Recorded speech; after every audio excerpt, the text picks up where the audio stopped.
Hello everyone, एक और नई वीडियो में आप सभी का स्वागत है। कुछ दिनों से अपन क्लास नहीं कर रहे थे। रीज़न था उसका, कोई मेडिकल इशू होने के कारण मैं क्लास कंटिन्यू नहीं कर पा रहा था।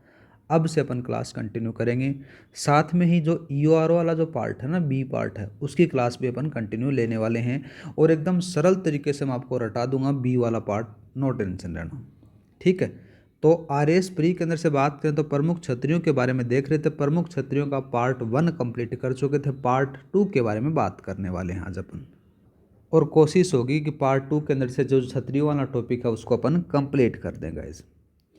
सबसे पहले बात करें तो लास्ट में अपन ने बांसवाड़ा संभाग देखा था। बांसवाड़ा संभाग के बाद में बात करते हैं कोटा संभाग। कोटा संभाग में सबसे पहले बात करें तो 12 के बारे में बात करते हैं। 12 जिले के अंदर से आपको 8 खंबे की थानेदार नाथू सिंह की छतरी देखने को मिलती है। आरपीएससी के द्वारा पूछी भी गई है, ये याद रखना। ये शाहबाद 12 में बनी हुई है। नेक्स्ट बात करते हैं बूंदी के बारे में। बूंदी के अंदर से केसरबाग की 66 छतरियाँ देखने को मिल जाती हैं। जो केसरबाग की 66 छतरियाँ हैं, ये हाड़ा राजवंश बूंदी का निजी शमशान घाट कहलाता है।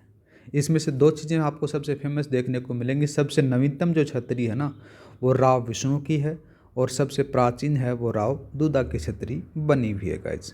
क्लास की पीडीएफ फाइल मैं आपको टेलीग्राम पर प्रोवाइड करवा दूंगा। टेलीग्राम का लिंक डिस्क्रिप्शन में दे रखा है, वहाँ पर जाकर आप ज्वाइन कर सकते हो। हर क्लास की पीडीएफ फाइल वहाँ पर अपलोडेड है। नेक्स्ट छतरी आती है घास फूस की छतरी। घास फूस की छतरी के बाद में बात करें, थर्ड आ जाती है 84 खंभों की छतरी देवपुरा बूंदी में बनी हुई है। इसका निर्माण 1683 से लेकर 1695 के मध्य होता है। राव देवा के द्वारा करवाया गया था। नेक्स्ट बात करते हैं सूरज छतरी। सूरज छतरी है, ये बूंदी में बनी हुई है। इसका निर्माण रानी श्याम कंवर के द्वारा किया गया था, और हाड़ौती की सबसे सुंदर छतरी मानी जाती है सूरज छतरी, ये याद रखना। अब बात करते हैं कोटा के बारे में। कोटा में आपको छारबाग की छतरियाँ देखने को मिलेंगी, और ये क्या हैं, ये निजी शमशान घाट हैं। झालावाड़ के बारे में बात करें तो झालावाड़ में संत पीपा की छतरी देखने को मिलेगी, जो गागरोन किले के अंदर से बनी हुई है और आरपीएससी के द्वारा पूछी गई है। ठीक है गाइज। नेक्स्ट बात करते हैं, नेक्स्ट आ जाती है, कौन सी आती है, नेक्स्ट आती है राजा हरदौला की छतरी। ये सुनेल टप्पा झालावाड़ में बनी हुई है। ठीक है। इस प्रकार से कोटा संभाग की जितनी भी मैन जो छतरियाँ थी वो अपन पढ़ चुके हैं। नेक्स्ट बात करते हैं भरतपुर संभाग। भरतपुर संभाग में सबसे पहले बात करें तो भरतपुर में अकबर की छतरी देखने को मिलेगी, जो बयाना में बनी हुई है। दूसरी आ जाती है मोहम्मद गौरी के सेनापति की छतरी, भी ये भरतपुर में बनी हुई है। ये दोनों की दोनों याद रखना। नेक्स्ट बात करते हैं करौली के बारे में। करौली में आपको गोपाल सिंह की छतरी देखने को मिलेगी, साथ में ही बोरा भगत की छतरी देखने को मिलेगी। ये आरपीएससी के द्वारा पूछा गया है गाइज। नेक्स्ट बात करते हैं सवाई माधोपुर में। जब नाम आता है सवाई माधोपुर के अंदर से, तो सवाई माधोपुर में सबसे जो फेमस मानी जाती है अधूरा सोपन की छतरी है, वो फेमस मानी जाती है, जो सवाई माधोपुर के रणथंभौर किले में बनी हुई है। उसके बारे में हम देखेंगे। तो देखो, सबसे पहले बात करें सवाई माधोपुर के अंदर से एक खंबे की छतरी है। ये कहाँ पर है, सवाई माधोपुर में। कुत्ते की छतरी है, ये भी पूछी गई है आरपीएससी के द्वारा, याद रखना। ठीक है। ये आ गई अधूरा सोपन छतरी है, ये कर्मावती के द्वारा बनाई गई थी। ठीक है। ये कर्मावती कौन थी, महाराणा सांगा की पत्नी थी। ठीक। नेक्स्ट आ जाती है सवाई माधोपुर के अंदर से 32 खंभों की छतरी है। ये जैतर सिंह की छतरी है, इसको न्याय की छतरी के नाम से भी जाना जाता है। ठीक है। नेक्स्ट बात करते हैं डींग के बारे में। डींग में कौन सा देखने को मिलेगा आपको, यहाँ पर मिलेगा आपको खांडेराव होलकर की छतरी। इस प्रकार से आपकी भरतपुर संभाग की जो मैन जो छतरियाँ थी एग्जाम ओरिएंटेड, उनके बारे में अपन देख चुके हैं। अब बात करते हैं सीकर संभाग। सीकर संभाग में आपको सीकर के अंदर से कौन कौन सी छतरी देखने को मिलेगी। देखो, पहली छतरी आ जाती है सेठ दामोदर दास की छतरी, यह रामगढ़ सीकर में बनी हुई है। दूसरी आ जाती है राम गोपाल पोदार की छतरी है, ये रामगढ़ सीकर में बनी हुई है। ये सिक्कावाटी की सबसे बड़ी छतरी मानी जाती है, याद रखना। ठीक है गाइज। अब बात करते हैं सीकर के बाद में नाम आ जाता है झुंझुनू का। झुंझुनू के अंदर से आपको दो छतरियाँ ज़्यादा फेमस में देखने को मिलेंगी। एक का नाम आ जाता है रामदत्त गोयनका की छतरी, जो डूंडलोद में बनी हुई है। दूसरी आ जाती है राव शेखा की छतरी, जो परशुरामपुरा में बनी हुई है। ये दोनों की दोनों याद रखना। रामदत्त गोयनका की छतरी डूंडलोद में है, और दूसरी आ जाती है राव शेखा की छतरी, ये परशुरामपुरा में बनी हुई है। अब बात करते हैं निमका थाना। निमका थाना के अंदर से कौन सी देखने को मिलेगी आपको, जोगीदास की छतरी। दूसरा जाती है कौन सी छतरी आएगी, ये याद रखना, चित्रकार देवा की छतरी। ये दोनों की दोनों निमका थाना में बनी हुई है। बात करते हैं चूरू में, तो चूरू में बीकाजी की छतरी और ये सुजानगढ़ में बनी हुई है। ठीक है गाइज, इस प्रकार से जो सीकर संभाग है उसकी छतरियाँ अपन देख चुके हैं। अब चलते हैं जयपुर संभाग में। जयपुर संभाग में सबसे पहले बात करें दौसा में, तो दौसा के अंदर से 6 खंबे की बंजारे की छतरी है, यह लालसोट में बनी हुई है। कहाँ है, लालसोट में। आगे बात करते हैं अलवर के बारे में। अलवर में आपको 8 खंबे की मिस्र जी की छतरी में देखने को मिलेगी। ठीक है। दूसरा बात करें तो नेड़ा या टहला की छतरी सरिस्का में बनी हुई है। नेक्स्ट आ जाती है 80 खंभों की छतरी मूसी महारानी की छतरी है। ये 1815 ईस्वी में विनय सिंह ने अपनी माँ मूसी रानी के लिए याद में बनाई थी। ठीक है। नेक्स्ट बात करते हैं जयपुर संभाग के अंदर से ही जयपुर जिले में, तो जयपुर में तो 4 खंभों की महाराजा ईश्वरी सिंह की छतरी देखने को मिल जाती है। इसका जो निर्माण है इनके भाई माधो सिंह फर्स्ट के द्वारा करवाया गया था। किसकी, 4 खंभों की छतरी है ईश्वरी सिंह की, उसका। और जयपुर का नाम आ गया तो जयपुर में गेटोर की जो छतरियाँ हैं वो भी फेमस मानी जाती हैं, क्योंकि जयपुर के कछुआ राजवंश का ये निजी शमशान घाट हुआ करता था। ऐसे क्वेश्चन बहुत सारे आते हैं, एक तरफ छतरियों के नाम दे दिया जाएगा और दूसरी तरफ आपको क्या दे देगा, उनके स्थान दे देगा, और उनसे मिलान करने वाले सवाल बहुत बार पूछती है आरपीएससी। अब ऐसा ट्रेंड चल चुका है, तो थोड़ा सा याद रखना, क्योंकि कौन सी छतरी कहाँ पर है, तो आराम से उस सवाल को आप कर सकते हो। गेटोर की छतरियों के बारे में बात करें तो गेटोर की जो छतरियाँ हैं ये कछुआ राजवंश का शमशान घाट कहलाता है। जहाँ पर सबसे जो सुंदर है ये सवाई जयसिंह द्वितीय की है ना, उसकी छतरी बनी हुई है सबसे फेमस। ठीक है। नेक्स्ट आ जाते हैं मानसिंह फर्स्ट की छतरी, ये आमेर में बनी हुई है। ठीक है। नेक्स्ट बात करते हैं 8 खंभों की सूरजमल शेखावत की छतरी, ये कहाँ पर है, तुंगा में। तुंगा कहाँ पर, जयपुर ग्रामीण में बनी हुई है।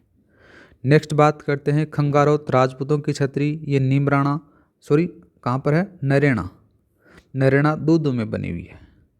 दूसरा बात करते हैं गुसाइयों की छतरी, मेड़गांव विराटनगर कोटपुतली के अंदर से ये बनी हुई है। इस प्रकार से आपकी जो जयपुर संभाग की जो छतरियाँ थी वो कंप्लीट हो जाती हैं।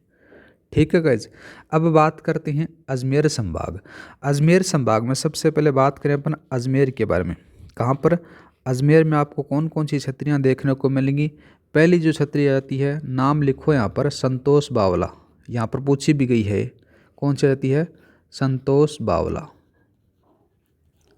संतोष बावला की छतरी अजमेर में। ठीक है। दूसरी बात करें अजमेर के अंदर से आपको दूसरी छतरी कौन सी मिलेगी, पृथ्वीराज चौहान तृतीय का स्मारक देखने को मिलेगा। यहाँ पर लिखो पृथ्वीराज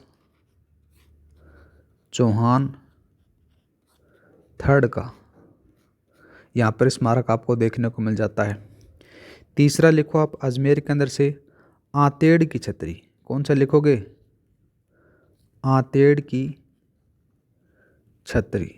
आतेड़ की छतरी कहाँ पर है, ये है दिगंबर जैन समुदाय से जुड़ी भी है, ये याद रखना। चौथी और लिख लो फिर अजमेर के अंदर से ही, कौन सा लिखोगे, दाहर सेन स्मारक। कौन सा लिखोगे, दाहर सेन स्मारक। ठीक है गाइस। अजमेर हो गया। अजमेर संभाग के अंदर अपन पढ़ रहे हैं तो अजमेर का अपन कंप्लीट कर चुके हैं। तो इसके साथ में बात करें अपन ब्यावर। ब्यावर में आपको क्या देखने को मिलेगा, 32 खंभों की राव, कौन सी मिलेगी, राव जोध सिंह की छतरी देखने को मिलेगी, जो बदनौर में बनी हुई है। यहाँ पर लिखो 32 खंभों की, 32 खंभों की रावत, कौन आ जाता है, नाम लिखो जोधसिंह, जोधसिंह की छतरी। ठीक है गाइज। ये कहाँ पर है, ये ज़्यादा पूछे तो आप याद रखना बदनौर में बनी हुई है, और बदनौर ब्यावर में। नेक्स्ट बात करते हैं नागौर के बारे में। नागौर जिले में आपको कौन कौन सी छतरियाँ देखने को मिलेगी। पहली छतरी जाती है 16 खंभों की, 16 खंभों की अमर सिंह प्रथम की छतरी। अमरसी है प्रथम, प्रथम की छतरी, ये नागौर में बनी हुई है गाइज। दूसरा लिखें अपन लाछा गुजरी, कौन सी लिखोगे? लाछा गुजरी की छतरी। लाछा गुजरी की छतरी नागौर में बनी हुई है। ज़्यादा पूछे तो आपको याद रखना खडनाल में मिलेगी वह, ठीक है। तीसरी ओर लिख लेते हैं अपन नागौर के अंदर से। नागौर में कौन चलती है? जय अप्पा, जयप्पा सिंधिया। जयप्पा सिंधिया की छतरी देखने को मिल जाती है। ये कहाँ पर है? ये भी नागौर में है। नागौर में भी कहाँ पर? ताउसर गांव के अंदर से बनी हुई है। अब चलते हैं अजमेर के अंदर से ही। नेक्स्ट नाम लिखो टोंक का। किसका लिखोगे? टोंक के बारे में। तो टोंक के बारे में बात करें ना गाइज, तो टोंक में आपको कौन कौन सी छतरियाँ देखने को मिलेंगी? पहली छतरी आ जाती है 12 खंभों की कान्हा नरूका की छतरी। ये लिखो यहाँ पर, कौन सी?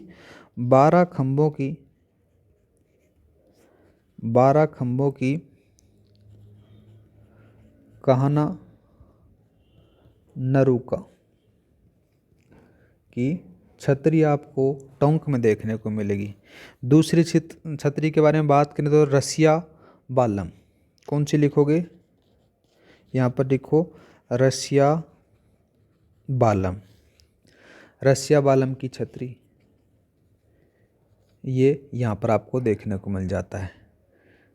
ये तो टोंक में है। एक और याद रखना, इसी के साथ में नोट डाल के लिख सकते हो, रसिया बालम मंदिर का मंदिर। ये मंदिर कहाँ पर है? ये माउंट आबू में है, ठीक है ना। कहाँ बताओगे? माउंट आबू के अंदर से ये बना हुआ है, सिरोही में, ठीक है गाइस। तो इस प्रकार से आपका जो अजमेर संभाग है ना, उसकी छतरियाँ अपन कंप्लीट पढ़ चुके हैं। अब बात करते हैं अपन पाली संभाग के बारे में। यहाँ पर लिखो पाली संभाग, जो अभी वर्तमान में नया बना है उनके बारे में। पाली में सबसे पहले बात करते हैं अपन जालौर के बारे में। जालौर में आपको कौन सा देखने को मिलेगा? जालौर के अंदर से बात करें तो नटनी की छतरी देखने को मिलती है। नटनी की छतरी, नटनी की छतरी कहाँ पर है? जालौर दुर्ग के सामने बनी हुई है और कालका की पहाड़ी पर बनी हुई है। अब नटनी से रिलेटेड जो भी चीज़ें हैं वो अपन एक बार देख लेते हैं। नटनी का बाग कहाँ पर है? यहाँ पर लिखो नटनी का बाग। नटनी का बाग आपको जयपुर में देखने को मिलेगा, ठीक है गाइज। नटनी का चबूतरा बात करते हैं, नटनी का चबूतरा, ठीक है। नटनी का चबूतरा आपको कहाँ पर मिलेगा? ये मिलेगा पिछोला झील के किनारे, ठीक है। यहाँ पर लिख सकते हो उदयपुर। और ये भी ज़्यादा पूछे ना तो गलकी नटनी का चबूतरा है, ये भी याद रखना। और नटनी की हवेली कहाँ पर है? नटनी की हवेली, नटनी की हवेली कहाँ पर है? ये जयपुर में। और नटनी का बाड़ा, नटनी का बाड़ा, नटनी का बाड़ा कहाँ है? ये अलवर में है, ठीक है। इन चीज़ों को भी आप थोड़ा सा एक्स्ट्रा में याद रखना। जालौर हो गया। जालौर के बाद में पाली के बारे में बात करते हैं। पाली संभाग पढ़ रहे हैं तो आपको यहाँ पर क्या क्या देखने को मिलेगा? राव चंद्र सेन की छतरी मिलेगी। पहला लिखो यहाँ पर राव चंद्र सेन, राव चंद्र सेन की छतरी। ये कहाँ पर है? ये पाली में है, याद रखना।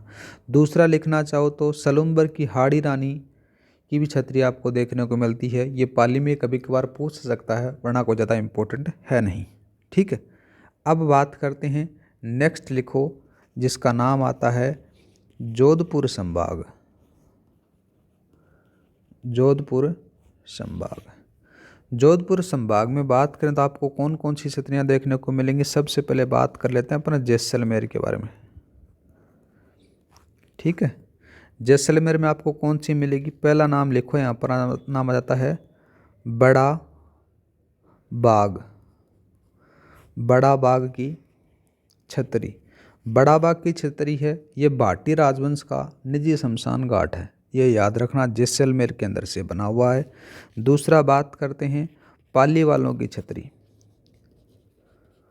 पाली वालों की छतरी, ये भी आपको जैसलमेर के अंदर से देखने को मिल जाती है। ये दो ही छतरियाँ आपको देखने को मिलेंगी जैसलमेर में। अब बात करते हैं जोधपुर के बारे में। यहाँ पर लिखो जोधपुर। तो जोधपुर के अंदर से बात करें तो आपको यहाँ पर देखने को मिलेगी कौन सी, मंडोर की। मंडोर की छतरियाँ कौन सी मिलेंगी, मंडोर की छतरियाँ। और अब मंडोर की छतरियाँ क्या हैं, जोधपुर के राठौड़ राजवंश का निजी शमशान घाट आपको देखने को मिलेगा। दूसरा बात करते हैं जसवंत थड़ा। क्या नाम है इसका, जसवंत का थड़ा। ये भी एक छतरी है, याद रखना, मेहरानगढ़ दुर्ग के पास में बनी हुई है और इसका निर्माण है ये करीबन 1906 के अंदर से करवाया गया था। ठीक है, सरदार सिंह राठौड़ ने और अपने पिता जसवंत सिंह के द्वितीय की याद में इसका निर्माण करवाया था। ये जसवंत सिंह है, जसवंत थड़ा है, इसका थोड़ा सा याद रखना, इसको राजस्थान का ताजमहल कहा जाता है। राजस्थान का ताजमहल इसको कहा जाता है। ठीक है, नोट डाल के कुछ लिख सकते हो आप यहाँ पर। मामा भाणजा से संबंध है। मामा भाणजा से बात करें तो मामा भाणजा की जो मजार है वो हनुमानगढ़ में है। यहाँ पर लिखो मामा भाणजा की मजार। ये कहाँ है, हनुमानगढ़ में है गाइस। कहाँ पर बनी हुई है, हनुमानगढ़ के अंदर से। ठीक है, और ज़्यादा पूछे तो आपको याद रखना है पल्लू में है, हनुमानगढ़ का ये एक हिस्सा है। दूसरा बात करते हैं मामा भाणजा का मंदिर। मामा भाणजा का मंदिर, ये पूछे तो आपको कहाँ पर बताना है, ये अटरू में है। कहाँ है, अटरू। अटरू कहाँ पर है, बारा में है। थर्ड बात करते हैं मामा भाणजा की दरगाह। मामा भाणजा की दरगाह, ये कहाँ पर है, ये राजसमंद में है। कहाँ है गाइज, राजसमंद के अंदर से बना हुआ है। इसी के साथ में एक और लिख सकते हो आप, यहाँ पर क्या लिखोगे, 4 तथा 6, 4 तथा 6 खंभों की गोराधाय, गोराधाय की 2 छतरियाँ। ये 2 छतरियाँ कहाँ पर हैं, ये भी आपको जोधपुर में देखने को मिल जाता है। इसका निर्माण अजीत सिंह ने 1711 में करवाया था। ठीक है, नेक्स्ट बात करते हैं 18 खंबे की राज सिंह चंपावत की छतरी। ठीक है, इसको प्रधानमंत्री की छतरी भी कहते हैं, ये भी याद रखना। ठीक है, 18 खंबे, 18 खंबे की राजसी है, राजसी है चंपावत, चंपावत की छतरी। इसको क्या कहते हैं, इसको कहते हैं प्रधानमंत्री की छतरी। प्रधानमंत्री की छतरी कहा जाता है। ठीक है, ये कहाँ पर है, ये भी आपको जोधपुर में देखने को मिल जाती है। एक आपको देखने को मिलेगा जिसमें से 84 खंभों वाला मंदिर या फिर महामंदिर इसको कह सकते हैं अपन गाइज, जो जोधपुर में बना हुआ है। इसका निर्माण सन्यासी राजा मानसिंह राठौड़ के द्वारा करवाया गया था। ठीक है, और बात करते हैं जैसे निजी शमशान घाट से रिलेटेड अपन कुछ बात कर लेते हैं। यहाँ पर लिखो निजी शमशान घाट।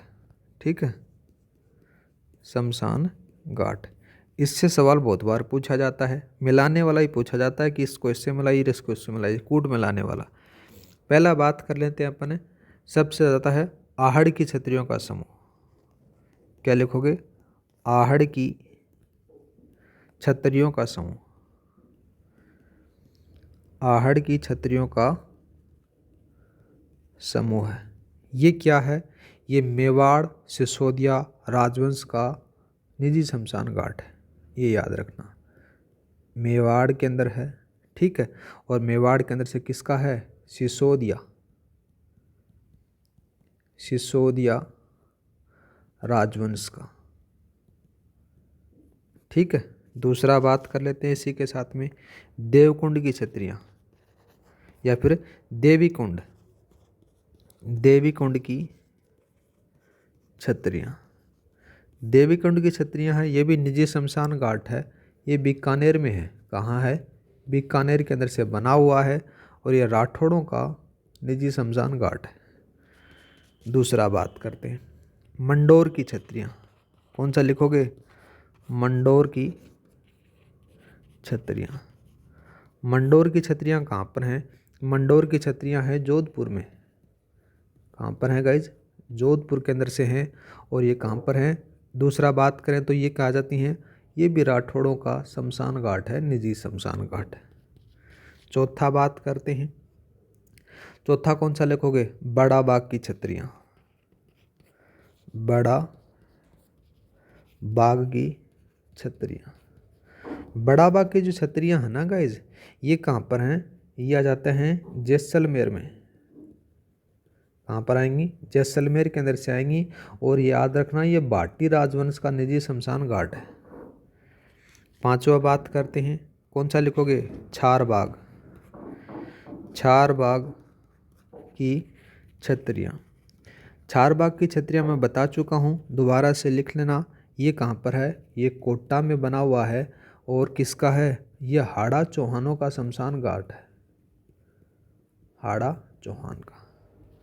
छठा बात कर लेते हैं केसर बाग की छत्रियाँ। पूछा गया है, याद रखना, केसर बाग की छत्रियाँ।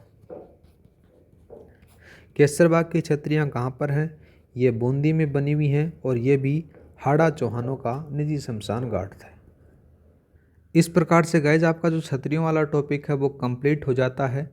कुछ बचे हैं, उनके बारे में आपको PDF फाइल प्रोवाइड करा दूंगा जो मेरे अभी याद आ नहीं रही हैं। ठीक है गाइज, आज के लिए इतना ही। इस प्रकार से आपका पार्ट 1 और पार्ट 2 है छतरियों का टॉपिक कंप्लीट हो जाता है। नेक्स्ट वीडियो से अपन चर्चा करेंगे जो मेन एग्जाम के अंदर से सवाल पूछे जाते हैं प्रमुख मंदिरों के बारे में।